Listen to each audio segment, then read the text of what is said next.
hari akantu kamwe nari kuza kukibagiro kandi kaningenzi. Hari abantu Karasira Aimable yabwiye mbere yuko ibintu biba ko yumva adashaka gutaha.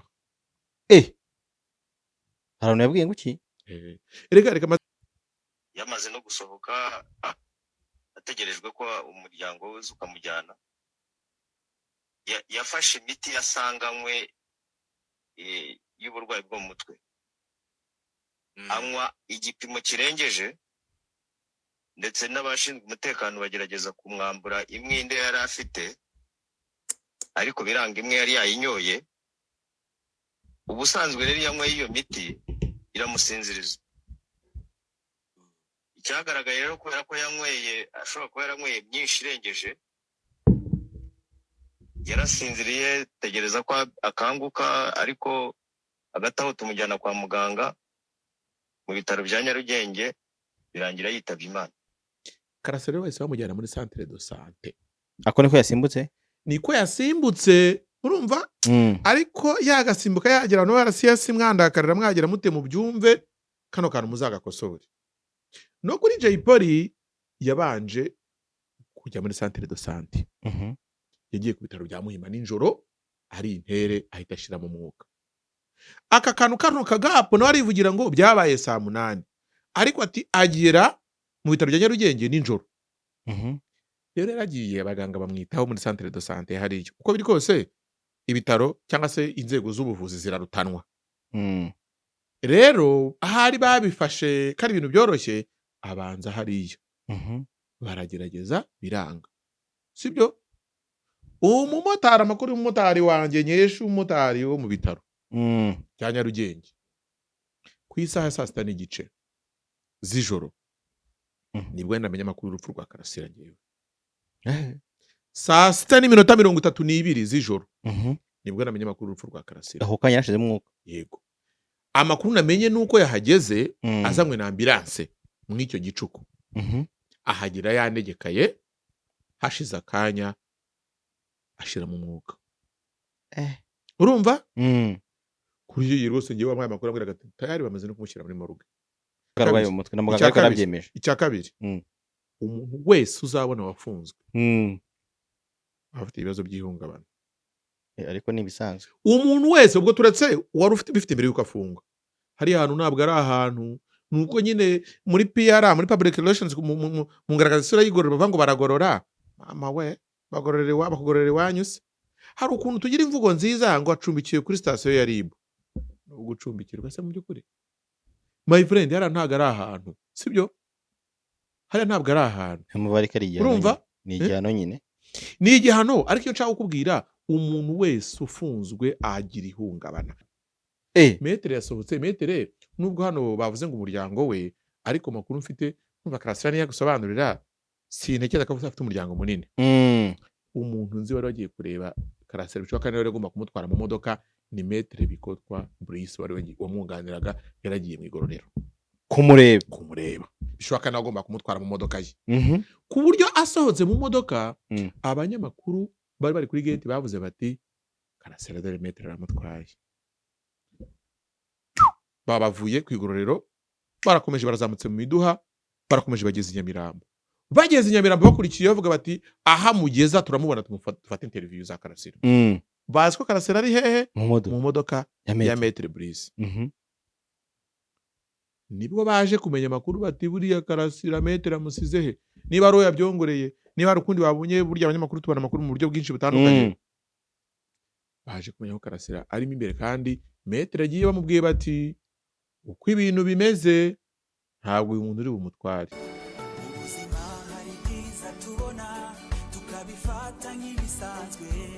Dore ibanga ry'ubukire ryahinduriye benshi ubuzima. Ubworozi bw'inkoko bukozwe neza kandi bwitaweho bwinjiriza nyirabwo amafaranga atubutse. Ngwino nkurangira aho wakura imishwi y'ubwoko bwiza kandi ifite ubuzima bwiza. Ni imishwi y'ubwoko bwiza kandi iva hanze y'u Rwanda ikingiye. Iyi mishwi y'umunsi umwe igurishwa ku giciro cyiza kandi inzobere ziguha n'ubujyanama buzaguherekeza muri urwo rugendo ku buryo uzabona umusaruro ushimishije, ukaba umworozi uhora ashima ibyiza yagezeho. Akarusho ubu noneho nyuma y'ishami dusanga mu mujyi wa Kigali, twafunguye irindi shami Kamembe ngo ngo dufashe n'ab'iburengerazuba bashaka gutera imbere. Ukeneye ibindi bisobanuro wadusanga Kimisagara ku muhanda uva Nyabugogo iruhande neza rw'ikigo nderabuzima. Wanadusanga kandi mu mujyi wa Kamembe cyangwa ukaduhamagara kuri telefone ubona kuri screen yawe. Ndagusuje kandi ngo ikaze ukomeje gukurikira Ukwezi TV ukundi biganiro tukugezaho umunsi kundi. Yawe mu Rwanda se cyangwa hanze y'u Rwanda tugushimira ko utanga ibitekerezo byawe. Rero turatse mu kiganiro ariko ntabwo ni nyine rimwe na Theo. Theo ndagusuje. Reka ngusuhuze Tiger, reka nzuzanira badukurikiye bari hirya no hino, bari mu Rwanda, bari mu mahanga hirya no hino. Inkuru iri kuvuga se si imwe se tugarukaho ni y'urupfu rwa Karasira Aimable. Noneho abantu benshi bari kugendekera bakambwira ngo ibintu navuze kuri Karasira ejo nese nguru umuhanuzi. Nanjye nabikubaza ariko. Ibi bintu abantu bimbaza bafite ishingiro ariko nanjye ndaza Ubu ni kubasubiza. gute ukora inkuru nkiriya koko? So urumva ibi bintu mbere ko Karasira bimubaho. Yego. Ko impamvu uvuze ngo bimubaho ibyamubayeho nta gantu menshi baravuga se turabyita kwiyahura, turabyita ko yanyweye imiti myinshi, turabyita ko hana bari kuvuga ngo ntago banatubeshya. Ariko nanone ikintu gihari ni kimwe. Yego. RCS nabo ari abantu bari kumbwira bati nibiri kuvuga yuko biri kuvuga ko yanyweye imiti ku mugaragaro mu mbuga. Urumva? Yego. Nibatwereke amashusho kuko bafite CCTV cameras turebe uko byagenze. So komantere ni nyinshi. Ariko ngenda babwira ikintu cyabaye, mbabwire n'amakuru namenye twakonsikanije mbabwira ngo asotsa ari umurakare. Yego. Byari byatewe n'iki? Abantu bakunda Ukwezi TV badukurikira bazi ko tuba dufite aba informers. Yego. Bazita amakuru abantu baduha amakuru ahantu hariho hose. Ejo twatugiye gukora ikiganiro, nahamagaye Tiger namubwira tugiye gukora ikiganiro kuri Karasira. Nahamagaye abantu babonye ikiganiro twakoranye na kamarade none namubwiye ko ndi bujye kureba Karasira. Yego. Menya amakuru ko ama informers banje bari hari imageragere. Menya amakuru ko Karasira ari busohoke ndaramuka atanze ama interview. Afite amagambo aryana byagenze bite. Iyo umuntu ari butahe arabafasha ibyangombwa bye, abacekinga koko umunsi wo gutaha barangiye, inzego zitandukanye muri department atandukanye muri RCS. None undi mwihariko buriya kuwa gatatu n'umunsi wa visit. Kuwa gatatu barasura no muri weekend. Yego. Kuwa gatatu umwihariko wawo nuko hasura abantu baba barabisabye, baragaragaje barandika bakabisaba, mu gihe indi minsi abantu baza bagasura nyine gutyo bisanzwe. Karasira rero kuri iyo visit abantu barabanje mubwira ko mfite n'abantu bama makuru, byari biroroshye ko nyabona ko abantu ba visit bari basuye hari ibyo babonye makuru. Barambwira bati harimo ikintu cyitwa iterana amagambo hagati ya Karasira n'abakozi b'urwego rw'igorora RCS. Mbere na mbere Karasira yabazaga atari ku bundi gutaha kwanjye birabatunguye. Kuba nagomba gusoza igihano cyanjye ku itariki 6 z'ukwezi kwa gatanu 2026 mwari mubizi. Ntabwo ndi umuntu usomewe uyu munsi. Mwari mubizi. Ibintu murimo ni ibiki? Ari mpamvu kubwira ko yari afite amagambo akarishye. Ntabwo babashaka kumukonvinsinga ukuntu bari kumutinza, aravuga ati cyangwa muri kuntinza ubu nuko ningera no hanze yavuze amagambo ntafasha gusubiramo, ariko hari harimo akantu ko guterana amagambo hagati ye n'aba cungagereza. Yego. Ubwo niko procedure zirangira. Metere bikot Brice razina ndijya rinanira bikotwa ngira ngo ni gutyo bikotwa Brice wamwunganiraga. Yego. Uri mu banyu bamunganira ko yunganira benshi, uziko bamwe yagiye abihana, bandi Bagiye bagiye bashwana, bandi bagiye haba impamvu zitandukanye zatumye bamwe barekana mu gihe cy'imyaka igera kuri 4 yamaze aburana. Yego.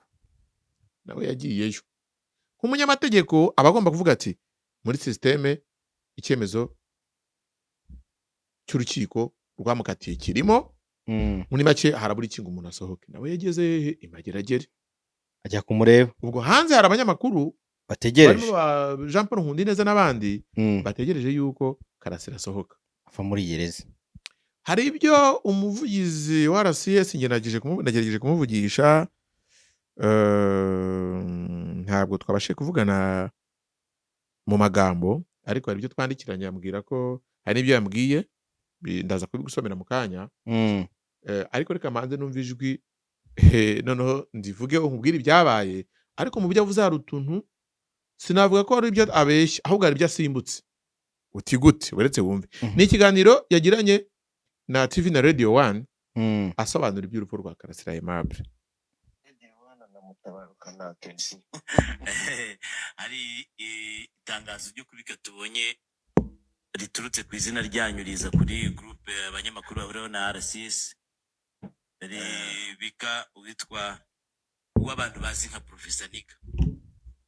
Yego Aimable Karasira uzaramba Karasira. Yego duhamage tugiye ngo tumenye nibyo koko ibintu bimeze bite. Nibyo rwose ya ejo amasaha ya saa 9 saa 8 ubwo bari barimo kumusohora mu igororero ko yarangije igihano yamaze no gusohoka ategerejwe ko umuryango we ukamujyana yafashe imiti yasanganywe y'uburwayi bwo mu mutwe anywa igipimo kirengeje ndetse n'abashinzwe umutekano bagerageza kumwambura imwinde yari afite ariko biranga imwe yari yayinyoye ubusanzwe rero yanyweye iyo miti iramusinziriza icyagaragaye rero kubera ko yanyweye ashobora kuba yaranyweye myinshi irengeje yarasinziriye tegereza ko akanguka ariko hagati aho tumujyana kwa muganga mu bitaro bya Nyarugenge birangira yitabye Imana mu masaha y'ijoro hagati mu ijoro yasinziriye. Reka mbanze mbere yuko asoza hari akantu kano afande Sengabo Hilary asobanura ariko utahita wumva akahe ndaza kukubwira ukuri kw'ibyabaye ntago mvuze kabeke bwa rutu nasimbutse byabaye saa 8 tumujyana kwa muganga mu ijoro ahita apfa nta kantu siri kumva kaburamo amasaha ntago biri kugenda nayo urumva yanyweye imiti saa 8 none hande yise ajya ni hehe se nyuma yo imiti bamujyana kwa muganga nijoro ahita apfa reka nkubwire uko byagenze ikimara kuba iyi miti ko kirasinziriza yego ku buryo na makaruma urumva icyo abantu benshi bayinywera abantu bafite ibibazo by'amadepression babura ibitotsi buriya ntabwo bwa ikiganiro twageranye n'umuyobozi w'ibitaro hariya muri rehab ihuye urako yatubwiye ko mu miti babaha n'abariya harimo ibafasha gusinzira amadepression abaza abantu gusinzira noneho uribaze niba umuti doze runaka ugomba kunywa saa 6 wenda wagufasha gusinzira akenshi bananywa nijoro yego ibibazo noneho ubunwe yukanywa uyu munsi kugera nko kwa kabiri w'igitaha uhera Karasira wese bamujyana muri centre de santé ako niko yasimbutse urumva ariko yagasimbuka yagira no RCS mwandakarira mwagira mute mu byumve kano kantu muzagakosore no kuri Jay Polly yabanje kujya muri centre de santé yagiye ku bitaro bya Muhima ninjoro ari intere ahita ashira mu mwuka aka kantu kagapo no arivugira ngo byabaye saa 8 ariko ati agera mu bitaro bya Nyarugenge ninjoro rero yaragiye abaganga bamwitaho muri centre de santé hariyo uko biri kose ibitaro cyangwa se inzego z'ubuvuzi zirarutanwa rero ahari babifashe kari ibintu byoroshye abanza hariyo baragerageza biranga sibyo umumotari amakuru y'umumotari wanjye nyesha umumotari wo mu bitaro bya Nyarugenge ku isaha ya saa 6:30 z'ijoro nibwo ndamenya amakuru y'urupfu rwa Karasira ngewe saa 6:32 z'ijoro nibwo ndamenya amakuru y'urupfu rwa Karasira aho kanya yashize mwuka yego amakuru namenye nuko yahageze azanywe na ambulance mu icyo gicuku ahagera yanegekaye hashize akanya ashira mu mwuka urumva kuri iyo rwose ngiye wamwaye amakuru ambwira ati tayari bamaze no kumushyira muri morgue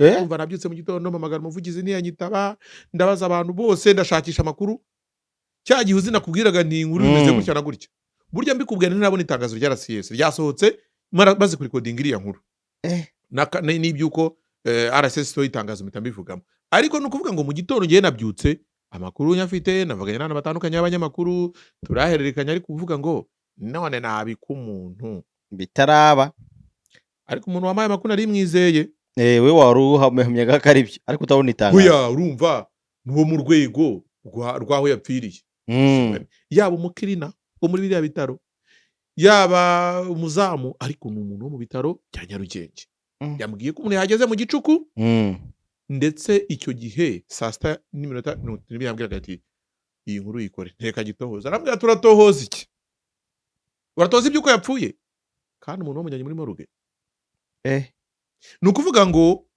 Karasira saa sita n'iminota 32 n'andi masaha yakurikiyeho yamaze kugera muri moruge yari yamaze wenda ashaka ko icyo gihe atari yamaze kugera muri moruge ariko yari yamaze ariko icyo gihe ngewe mbwirwa amakuru bwa mbere yamaze byara saa sita n'iminota 32 z'ijoro sibyo ni ukuvuga ngo Karasira yamaze gupfa ku buryo umuntu abwira ati turatohoza ibyiki ibyo utohoza wenda ni ibindi ariko iby'uko yapfuye byo bikirirwa bitohoza kano kagapu rero ariko katari ariko nkumve ibyo bakomeje bamubaza katigarukiye ku kiganiro nanjye harimo ibibazo ntabwo yagarutse kubera iyo miti nyine yanyweye myinshi none se mfite ikibazo ariko raporo y'isuzuma rya muganga bwo ntibiyikuraho ntabwo iraboneka raporo y'isuzuma rya muganga ntabwo irasohoka ariko twebwe ibyo nibyo twabonye ejo bigikubita hanyuma bityo nshobora kubaza ikibazo Karasira wari ku miti yo mu mutwe kuki iyo miti mwamwemereye kuyigumana kuki atazaga bakamuha doze nk'uko yabaye prescribed by the doctor cyangwa se physicians akayimira wenda akazajya aza kuyimira atayitunze we ku giti cye kuko mu bihe byashize we yaravuga ati ngiye nshobora no kwiyahura nshobora gukora ibi ngibi kuki mutagize ayo makenga kubera ko yaratashye kandi bigaragara ko ari muzima urumva ntago ari ibintu nubwo arwara mu mutwe ariko ntago byari ibintu bihoraho yasabye imiti kugira ngo nyine ayitahane kuko urumva umugororwa yemerewe gutahana imiti ye yakoreshaga ku igororero ariko ku igororero ubundi yazaga kuyifata gusa atayitunze we aho yari ari wenda muri seri yari arimo yego mwaramutse urumva urambaza ariko njye ikintu nakubwira kano kagapu karatuma RCS nigashyiramo kamaze kubwira ibyo yansubije yama text y'ibintu yatwitinze bwana Sengabo Hilary kamaze kubwire icyo kavuga yambwiye ko ari busy byo kuba twavugana kuri telefone ariko yampaye tweet irimo ibi bintu ngiye kugusomera nushaka uze kubyereka abantu kugira ngo nabo babyibonere bamenye ko ibyo nsomye ari byo byanditse reka nawe mbiguhe uze kubiha abantu yanditse ati Aimable Uzaramba Karasira akimara guhabwa impapuro zimurekura yego yanywereye imiti mu ruhame hanze mu mbuga y'igororero rya Nyarugenge mu gihe yarategereje ko umuryango we uza kumutwara ubuyobozi bw'igororero bwihutiye kumujyana kwa muganga ari naho yaje kugwa kano kantu ari gusimba sibyo kwihutira kumujyana kwa muganga atubwiye ko byabaye saa 8 ariko nanone akaba yahageze ninjoro agapfa ntago abantu bahita bakumva mu yandi magambo communication bigoranye ariko igihe hari cyo n'icyumwe bihutiye kumujyana kwa muganga koko ariko kwa muganga bihutiye kumujyana ni kwa muganga mindani kandi aho siho yaguye akose ni kwa muganga ariko nukavuze ngo ariho yaje kugwa ariko aho yaguye siho bamujyanye siho bihutiye kumujyana kuri centre de santé y'imbere bahita muvana bamujyana kwa muganga ntago bahise yahagiye mu gicuku nakubwiye yuko ambulance yamugejeje ku bitaro bya Nyarugenge birumvikana ako niho kantu abantu bari kwibazamo bavuga bati se byayenze bite kuki harimo iyo gap nukuvuga ngo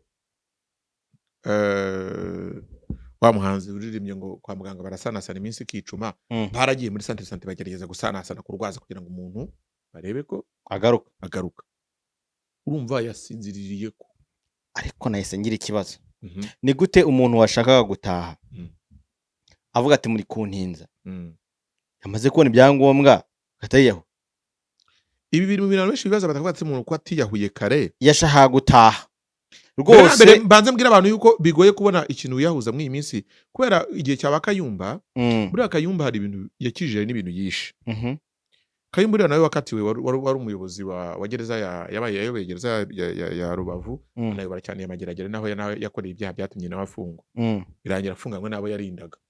Urumva uriya Kayumba buriya abantu yakubise bikanda bibaviramo umuga bigatuma nawe akurizamo gufungwa. Yashaka guca ibintu birimo ibiyobyabwenge, urumogi, birimo ibintu biriya bavuga Jay Polly yanyweye, urumva za makuruci, urumva ibyo biproduit byose ubu muri gereza biragoye yuko byahagera. Ikindi miti nkuko umuvugizi wa RCS bisobanuye, hariyo baga bamufitiye myinshi bakajya bamuhijyanye na dosage ya muganga. Ni ukuvuga ngo kwimuha yose kuri iyi nshuro nuko yarasoje atashye. Bivuga ngo yakenera kwiyahura. Biragoye ko yabona ikintu anywa cyangwa arya muhariye. Urumva? Ko byagaragara ko ashaka gutaza. Uko yanavuze ati bwo no hanze ikibazo ni kimwe. Hano ntuze kumbaza ibibazo nkaho ngiye mfite ibisubizo by'ibibazo byose. Ariko nakubwira ibitekerezo byanjye uko mbyumva. Nanjye nimba muri kubaza ibyantu bibaza. Icyambere nshobora kwibaza. Cyangwa nshobora gutekereza. Umuntu ufite ibibazo ndakubwira baretse gato hari akantu kamwe nari kuza kukibagiro kandi kaningenzi. Hari abantu Karasira Aimable yabwiye mbere yuko ibintu biba ko yumva adashaka gutaha. Harano yabwiye ngo iki? Reka maze nkubwire. Umuntu ufite ibibazo nk'ibyo uzi ko hari igihe nagiye muri abantu bavuga ngo Karasira ngo ntago arwaye mu mutwe. Mbere na mbere urabihakanira iki kandi ahubwo abyiyemerera. Yavuze ko arwaye mu mutwe na muganga yarabyemeje. Icya kabiri. Umuntu wese uzabona wafunzwe afite ibibazo by'ihungabana. Ariko ni bisanzwe. Umuntu wese ubwo turetse wari ufite bifite mbere yuko afungwa. Hari ahantu ntabwo ari ahantu nuko nyine muri PR muri public relations mu ngaragaza isura y'igorora bavuga ngo baragorora. Mama we bakugororera wanyuse. Hari ukuntu tugira imvugo nziza ngo acumbikiye kuri station ya RIB. Ugucumbikirwa se mu byukuri. My friend yara ntago ari ahantu. Sibyo? Hari ntabwo ari ahantu. Umubare kari igihano. Urumva? Ni igihano nyine. Ni igihano ariko iyo nshaka kukubwira umuntu wese ufunzwe agira ihungabana. Icyo ngicyo ntago ari ibintu mvumbuye bazanye baganira n'abapsikologe. Sibyo? Agira trauma. Urumva? Abantu benshi birafungurwa atari we yongera kwirotura yongera kuba mwisi nshya yindagezemo hashize iminsi itangana bitewe nuko n'ubundi ntago tugira reaction zimwe ku bintu bitubaho. So Karasira yafungiwe iki kuvuga. Sibyo? Agiye gusubira mu gihugu. Bibuka ko amafaranga ye nubwo urukiko rwatetse kayahabwa. Buriya mu byo bajuririye ntago amafaranga bahita bapfa kuyamuha. Ngo uki? Birashoboka simbizi niko bitekereza. Ntekereza ko yajuriye kuko n'amatelefone yo yafatiriwe yo bakujuriye akenshi ntibabiguha. Ushaka ibindi. Bivuga ngo Karasira yirukanwe ku kazi. Karasira abaho nta mwana agira nta mugore agira. Agiye muri societe atemerewe kuvuga kubera ko akarimbi bivuga gutya bavuga ngo wenda ndarengereye ariko ibyo yavugaga kuri YouTube channel y'ukuri mbona azi ko atazongera kubivuga kuko avuga ati n'ubundi ndacyafite urubanza rujyanye nabyo. Sibyo? Ukongeraho iryo hungabana ry'igihe amaze muri gereza. Udufaranga. Ukongeraho ko amafaranga uzi ko ageze ahantu avuga ati ngiye ndi kubona amafaranga yo kwishyura umwavoka mumbikiye miliyoni zigera ku 100. Sibyo? Ibyo nibyo ntekereza bishobora kuba byaratumye yumva adashaka kujya muri societe. Sibyo? Ku munsi nyirizina nakubwiyeho Karasira ejo twakoze ikiganiro mfite amakuru y'uko Karasira agiye gusohoka ariko ashaririye. Akavuga ko adasharira kwe rero ntago namenye byari bikubiyemo byose ariko icyo gihe bwo yaravugaga ngo ese ko mona muri kuntinza ko mwari musanzwe muzi ibi nibi muzi iyo nzatahira izi procedures mu njyanamo ibi n'ibiki. Ibyo rero byaje gutuma nyine habaho ubushamirane hagati ye ugasoba ubushamirane wenda bwo burimo fight ariko habayemo guterana amagambo kuki bitagenda gutya na gutya. Urumva? Biza kurangira kagaruke kuri Maître Brice. Maître Brice ku masaha ya saa 12 saa moya. Imodoka ye abanyamakuru bari kuri gate y'igororero bari bayizi. Bayibonye.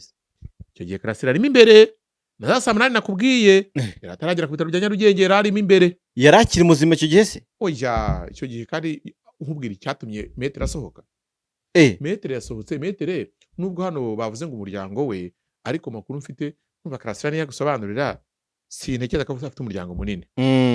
Umuntu nzi wari wagiye kureba Karasira bishoboka kandi wari agomba kumutwara mu modoka ni Maître Bikotwa Brice wari wamwunganiraga, yaragiye mu igororero kumureba. Bishoboka nawe agomba kumutwara mu modoka ye. Ku buryo asohotse mu modoka, abanyamakuru bari bari kuri gate bavuze bati Karasira dore Maître aramutwaye. Babavuye ku igororero, barakomeje barazamutse mu Miduha, barakomeje bageze i Nyamirambo. Bageze i Nyamirambo bakurikiye bavuga bati aha mugeza turamubona, tumufata interview za Karasira. Bazi ko Karasira ari hehe? Mu modoka ya Maître Brice. Nibwo baje kumenya amakuru bati buriya Karasira Maître amusize he?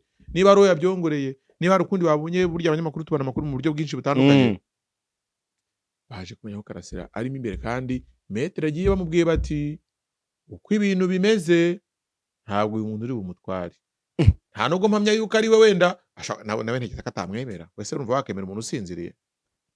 Muri makeya Maître yatashye abizi ko umuntu Karasira amaze gusinzira atakimutwaye kubera yanyweye imiti nyine. Yego, ibyo bindi ayo madetaye wiyanzanamo, kubera ko abantu ikintu n'abanyarwanda bavuga ngo mutubwize ukuri, ngo ngiye ndabwiza ukuri, ngiye ndabwira ibiro official by'inzego zatangaje ukuri. Umugani wa muzehe ambassador honorable Murigande, ibyo by'ukuri kw'Imana kurebwa mu mitima y'abantu, ndakubwira ukuri kw'impamo kwatangajwe n'inzego zibifitiye ububasha. RCS tubwira ko yanyweye imiti. Ayinywa ryari? Yavuze mu masaa 8. Sibyo?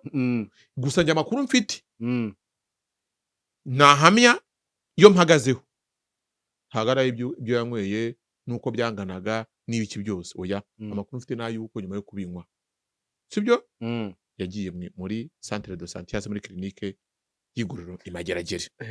Hagera hamenya amakuru ko nyuma y'umwanya munini ari mu iryo gororero bagerageza gusanasana, babwiye Maître yuko bitari bukunde ko Maître icyo gihe yarahari deje. Yarahari ku mugoroba, yavuye mu masaa 1. Bivuze ko rera nywa yarahari. Ataha rero. Ese ntago mvishe kavuga ko yari ategereje ko umuryango we uza kumufata. Yamaze kubona byose. Rero nyuma icyabayeho Maître amaze gutaha, nkubwiye ko abanyamakuru bamukurikiye bavuga bati aramutwaye.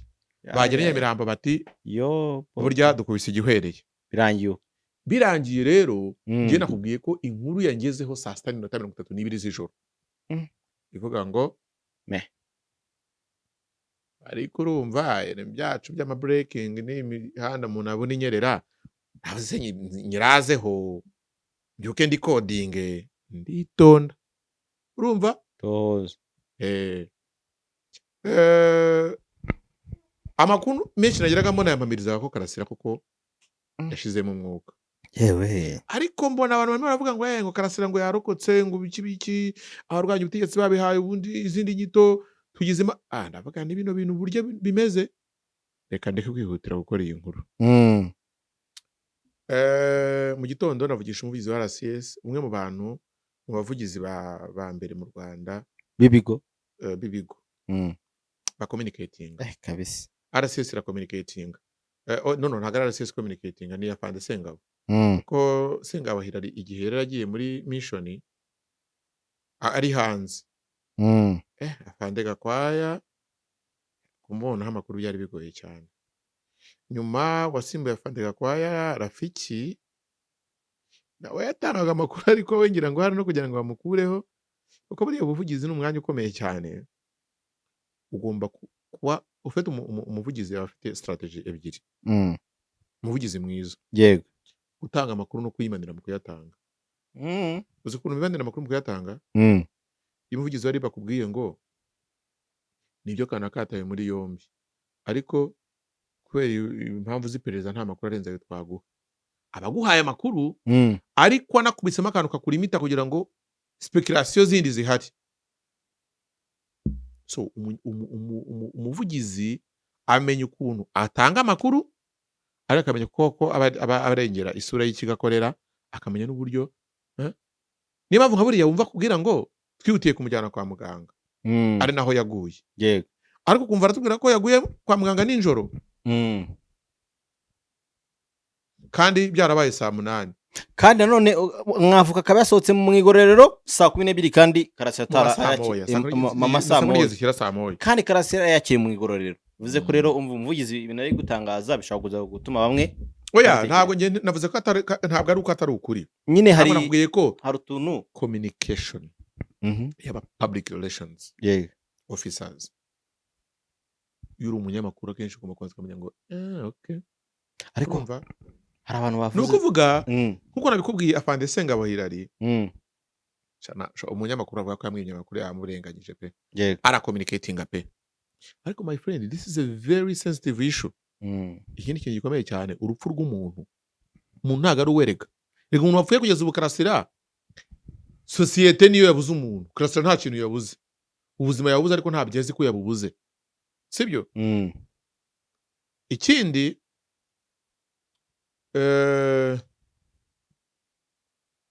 nkuko nabikubwiye ko bari habayeho nako kantu ko kuvuga ngo ari inubira kuba tari kumuha service yihuta ariko yabanje kuvuga umuntu amubwira ati ntango cagutaha yakataye ayo makuru yuko hari abantu yabwiye ati ngende rwose no barashaka ndajya heza yibazaga ari societe akavuga se ubu none ngiye kugenda imihanda koko ariko nanone hari abantu bashaka kwibaza ngo kuki yahuye nanone bibuke mu kiganiro twakoze harimo kwiyahura yarabivuze buretse gato yarabivuze mu biganiro bitandukanye ariko icyo nshaka kukubwira reka tureke ibyo Karasira yavuze kwiyahura ni depression urumva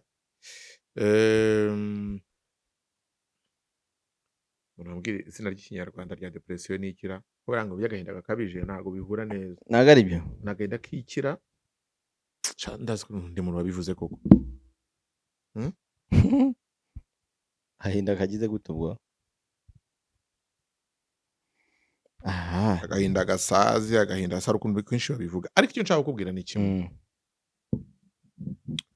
Karasira yararangaranywe muri societe yaramurangaranye byabaye kuri Karasira yarigisha muri kaminuza ariko nyine birinda bigera aho Karasira agenda ahinduka agera ku bwego Karasira yigiye yiheba yahuza inzoga bigeraho Karasira yirukanwa abantu kuri iki kiganiro twakoze kicegeranyo kiri ku TV twakoze imbere kigaragaza intambwe ku ntambwe uko Karasira Aimable yisanze hehe uyu munsi yisanze imageragere kurinda apfuye ni ibintu byagiye biba Karasira Aimable agaragaza ibimenyetso bina noneho Karasira no muri no hari ku bijyanye n'urupfu rwe RSS nyine nayo gombaga bagomba kunstaringa wenda niyo mukoreye procedure kumenya ko bari kudiringa n'umuntu ufite mental issues ariko na Kenisi yabaje muri ya Audi ati ra muntu se ntabwo ikibazo yaragifite ati umuvugizi ati twabarye bikira tu akantu kwatunokira ku nzu wana kumwe nko mwibaraza bashyira tuntu twuma bariko kuri oya wana kuri bariko nyine kuri bariko kuma tuvuge nko kuri etage cyane cyane kuko bakagomba kuba byanze bikunze kuri bariko haba ari akantu k'icyuma kandi ndabasaze kuki bakita gutyo garde fou basaze nyine nukuvuga ngo ugomba guteganya ko hari umuntu ushobora kurenga aho hantu ugashyira akantu kavuga kazamugarura kugira ngo in case yaramuka atekereje kugenda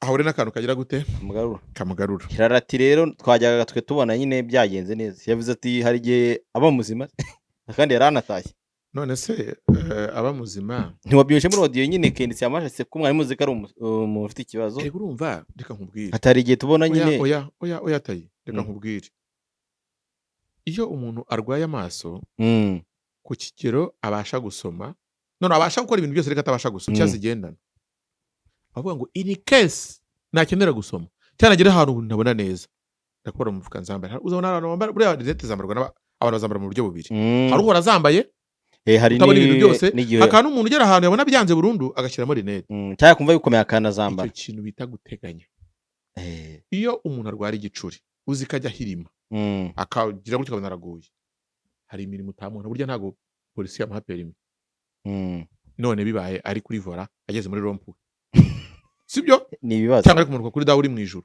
ni ukwita amirindo uri kubyumva hari urwego umuntu aba agomba kwitonderwa ku buryo buri kantu kose ugomba kukitondera ubwo rero tuvuge Sara habemo mistake Karasira RCS ibyo yavugaga byose yabaga yajyanywe n'abacungagereza aho agiye kuburanira aho yavuga hose ngo oya ni umuntu ararota ngo ntuzagiye kumurya Kazungu Mm. RCS yabaga ibibona ni umuntu ibitangazamakuru byafataga urubanza rwe rukarukamera BBC yafataga amashusho y'urubanza rwe ni umuntu nyine waruzwi mbese yarabaye icyamamare rwose urumva Mm. rero amafoto kwambara imbusane ni umuntu mbese wagiye akamenyekana ari imfungwa rwose iyo rero umuntu umuzi ko bijya byanga Mm. urumva ngewe ubabwira ibi ndabivuga hamwe muri kubivuga nyine ariko mukabivuga muri inbox mukagira gute hano batavuga bati dere na Jay Polly nuko byagenze nawe byagenze ufite ikintu kiba cyabayeho niki ngewe I don't blame nago ngewe ndi mu rwego rw'abantu mwebwe mufite icyo mushingiraho ni ibyanyu cy'abantu barwanya ubutegetsi bavuga ngo bamwishe ngo n'ibiki nawe Karasira nawe yarabizi ko bazamwica n'ibiki abandi icyo nge nemera nabwiye ko ngiye mvuga amakuru yego ntabwo nkwira kwiza speculation n'ibitekerezo n'ibyumviro by'abantu urwego rufitiye ububasha rwasobanuye uko byagenze ariko nge nababwiye ngo buriya ngo Theo ngo ejo yavuze ngo yari abizi ngo harimo ngo yego icyo nari nuko ari butahe biteganyijwe ko ari butahe nanababwira ko agiye gutaha mbere yuko atahabayemo akakoroshaje ariko hari umuntu ariko narababwiye ni Karasira ariko ubundi nagera hano hanze bizagenda bite uko kuntu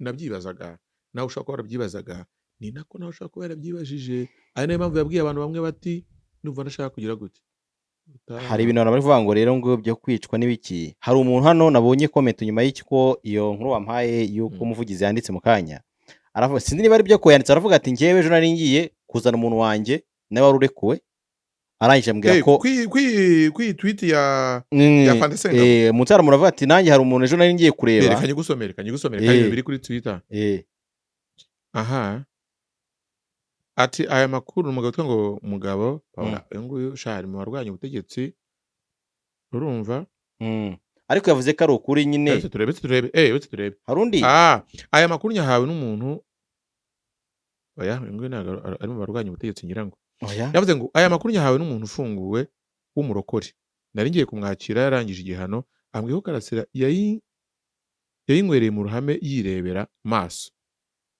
sinavugirwa ururero nari ngiye kwandika amagambo akomeye mpita mbisiba nkimara kumva ko ari ukuri ibyo umuvugizi atangaje abantu rero bumve yuko ntabwo tuzi uwo muntu niba byavuga nawe ukore gusa bumve yuko atagize gute ari uko byagenze n'abantu bose babirebaga ni mu ruhame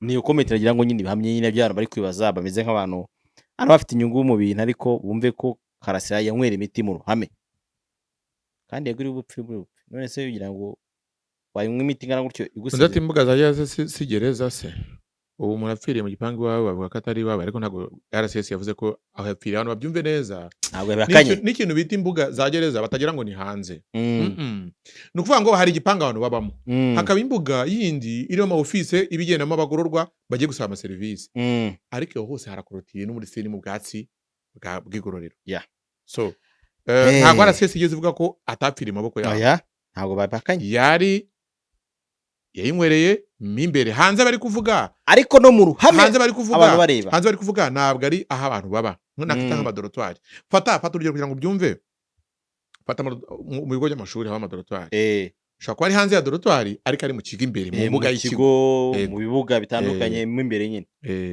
ati twizere ko hari CCTV footage ubwo byabereye mu ruhame yego niba hari abantu b'amakamera menshi ni muri gereza baba bireba ewana kiriya gipangu gifite amakamera menshi manini y'ubwoko butandukanye ariko nanone nkibaza se simbizi ese RCS zerekana amashusho kiki se simbizi hako biro birasobanutse rega ntago wabeshye ese raporo ya muganga sizasohoka ikajya hanze ya raporo ya muganga izasohoka ijye hanze niyo mpamvu mvugiye yavuze ati tuzabona raporo ya muganga ntago irasohoka rero urumva abantu bafite speculation bazihagarika sibyo Theo Theo ubwo abantu ntitwahaye amakuru y'umuvugizi ntibasobanukiye ibyo bibazaga rimwe na rimwe shagendera commentaire z'abantu abantu oya commentaire zo ni nyinshi nge nabonye inkuru y'igihe ifite commentaire 1000 mu minota itarenze 15 ariko by the way reka nkubwira aho ntago ndi bubyumvikaneho nawe commentaire ngiye sinateye ku muntu gukureactinga ariko nanjye sibyo eh my friend this is a loss kuno gutakaza ubuzima k'umuntu yego sibyo mhm birivuga ko ngo umwana w'umuntu abaho igihe gitoya mm ariko ubundi leta y'ubuzima nuko twese tugomba gupfa Mm. ubyange cyangwa ubyemeye n'amavura n'umuntu ukangisha umuntu urupfu aba ari injiji zero urumva mm urumva byanze bikunze n'umuntu wambura umuntu ubuzima urumva nawe aba ari injiji kubera ko ntawe umuntu ufata umuntu amwambura ubuzima abantu baba bicanyi rwose ntabwo ntekereza ko nabo baba ari bazima ariko ku muntu wapfuye muri circumstance yabayeho ngewe nshobora kuba wenda yapfuye koko wenda hari tutaragenze neza ariko koko yanyweye iyo miti sibyo anyway iyo miti RSS niko ibivuga ariko reka ngarure ku iki kintu umuntu wamaye amakuru reka noneho nkureho byonyine babwiza ukuri ntabwo ari umukina ntabwo ari umuzamu ni umuganga utaye muri departement yamwakiriye sibyo yambwiye ko yari afashe ikidoze kinini cyane ku buryo byari bigoye cyane yuko byamugwa amahoro sibyo nta raporo ya muganga mbabwiye gusa amakuru nyine ufite kuko si ngewe uzayitanga ariko mbabwiye amakuru yuko mu by'ukuri hari doze ufata ukabona ko batayigaruka urumva kereka bakuvoma bati siniba ukuntu babyita hari umuntu wo kuri forensic babimbwiye ariko hari uburyo hari amanu atreating nanjye nasuye buriya forensic hari amadepartement mu bitaro cyangwa se mu malaboratoire ajyanye no kureba ibintu biri toxique byagiye buriya njye nasuye forensic so rero ikintu gihari ni uko uburyo yabinyweyemo sinari impari ariko amakuru nababwiye ko natangiye kubabwira ibintu ko bimeze ejo ibyo byose bitaranaba hariho akantu k'ubucyamirane narakababwiye ibindi babwiye ko umuganga yambwiye ko nyine yahageze byamuzahaje sibyo ibyo bindi reka tutegereze raporo ya muganga raporo ya forensic kwikora se forensic irahari tuzabimenya byose raporo medicale ntabwo buri gihe ari forensic ariko n'ubundi byose ni nuzano koranabuhanga byitariye ngo ikintu gihari y'ubuhanga ibimenyetso bya gihanga n'ubundi ikintu gihari nuko Karasira yapfuye tayongere nawe uri uzapfa wari ubizi nzapfa ndabyemera ariko nanjye bibabwira sinzasigara ntabwo nzabaho ntawe uzagamura amakwisi nk'umusozi story y'umupadiri wabonye abantu bari kurira muri kiliziya bari gusezera ku muntu akavuga ati yewe nimutuze mbabwire akantu keza nimuhumure mbabwire araceceka ati sibwo muzi ko ngiye kubabwira inkuru nziza yuko mwe mutazapfa cyangwa umuntu wanyu azagaruka nimuhumure namwe muzapfa niba uri gukira wahita unasiga Theo reka nkubwire umuntu wavutse agomba gupfa urumva yego ubundi ahubwo dukwiye no gutekereza ubundi ahubwo n'upfu uzasiga iki musozi isi iragoye Theo hari abantu njya ndeba bamwe y'urupfu rubayeho nk'uko nanjye nzi ko nzapfa avuga ndisha nk'akana apfuye nkiriho ntacyo murusha nagenda mbere ye urumva avuga ni cyazama nkaba mari nkumva ko abantu bavuga bati hari umuntu mwiza nkurikije ibintu abantu bamwe bakora ngakamakuru mfite ngo niyo upfuye ngo ubireba ubwo nyine tuzamenya ngo ubwo wawe uzagaruka hari uwapfuye aragaruka se arabibona aza kubabwira story ubwo yaragarutse sinzi najyo zavuye nyine inkuru ze ko nta nkuru bigeze mbabwire gupfa kumwe iyo usinziriye iyo eta uba utayibuka nijoro n'ubundi ibindi byo no gusinzira byiteka nta n'ubuzi biri kuba mbese ubu uzakanguka Yesu ntaza uko wabivuga abakristo babyizera ariko reka twege n'imyizerere ye ntawe njajinze ariko icyo ndi kuvuga byoroshye Theo abantu rero icyo twabagezaho n'amakuru sibyo n'amakuru abumvaga basobanukiwe ibintu biravugwa ibindi bizavugirwa mu hari ubundi mfite ikibazo iyo nagiye kubaza ko yapfuye buriya ikiriyo cye ninde ko amakuru nge nuko nagiye mbona ibiganiro nkuko kiganiro twakoze documentation yiwe ngo umuntu afite nawe ngo afite ikibazo cy'ubuzima bwo mu mutwe documentation twamufite yiwe twakoze nuko numvishe ko nta muntu afite ahari nta muntu muri abantu be urumva umuntu ashaka kuba nta muryango uri direct afite ariko nta muntu buri umuryango okay Theo. buriya si umuryango mugari reka nkubwire shaka nkubwire atajya niyo umuntu yabura umuryango yabura umujyana kwa muganga ntabwo yabura umushyingura Nguyu umubuze wowe uri uwa none se leta ubu iyo umubuze wowe uri none uwa se leta ubu gusa hari ikintu kimwe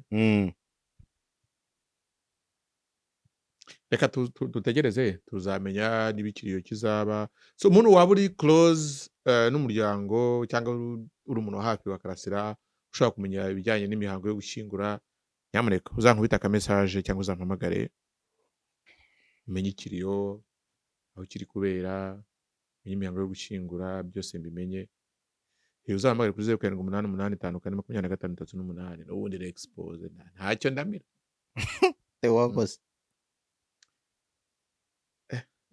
urupfu rurarya tayi Theo soza ikiganiro n'ubundi nawe uzapfa baye nyine ushaka gusoza ikiganiro ndakomeza mbivugire hanze ya kamera ariko urupfu rurarya bikomeye cyane ariko sha wowe ubabaye humura nawe uzapfa nawe wishimiye ko umuntu runaka aba yapfuye wenda kubera kutamukunda nawe humura uzapfa nawe icyawe kizitabirwa twese ibyo twakigira byose twitorera kwiremereza no kwikanyiza tuzapfa cyane bigira badanje nuko niba ukeneye kumenya iby'ibwami byibariza bari ibwami baguha amakuru mpamo Kirabove France ikorera i Paris mu Bufaransa niyo yizewe kandi ifite ubushobozi bwo kugufasha no kukorohereza kujya mu Bufaransa no mu bindi bihugu by'Uburayi waba wifuza gutembererayo guhaha cyangwa gukora business. Egera Kirabove France woroherwe no kubona viza yo kujya mu Bufaransa wishurirwa ibyiza amaso yawe atarabona byanezeza umutima wawe bikanagufungura amaso ukabona amahirwe yo kunguka biruseho no kugera kuri byinshi utatekerezaga. Kirabove France iguha ubutumire buturutse mu Bufaransa bwabanje kwemerwa n'urukiko rw'Ubufaransa ari nacyo kiguhesha amahirwe agera kuri 98% yo kuba utabura viza. Ubutumire bujya i Burayi uhabwa na Kirabove France buba buherekejwe n'icyangombwa cyatanzwe n'urukiko rw'ubucuruzi mu Bufaransa kandi bukaguhesha kugenda no gutembera uko ushatse mu bihugu byose bigize umuryango umwe bw'Uburayi. Akarusho nuko igiciro gisabwa ku muntu umwe ari nacyo gisabwa ku muryango wose cyangwa itsinda ry'abantu bari kumwe kandi uwemerewe akaba atagarukira i Paris kuko yanatembera mu Busuwisi, Ububiligi, Ubutaliyani, Ubudage n'ahandi mu bumwe bw'Uburayi. Gera ku birenze inzozi zawe zo gutembera i Burayi, kwidagadurayo cyangwa guhahirayo ibyo wifuza ubifashijwemo na Kirabove France. Ku bindi bisobanuro bandikira unabasure ku mbuga nkoranyambaga zabo cyangwa ubashakire kuri telefone ubona kuri ekara yawe.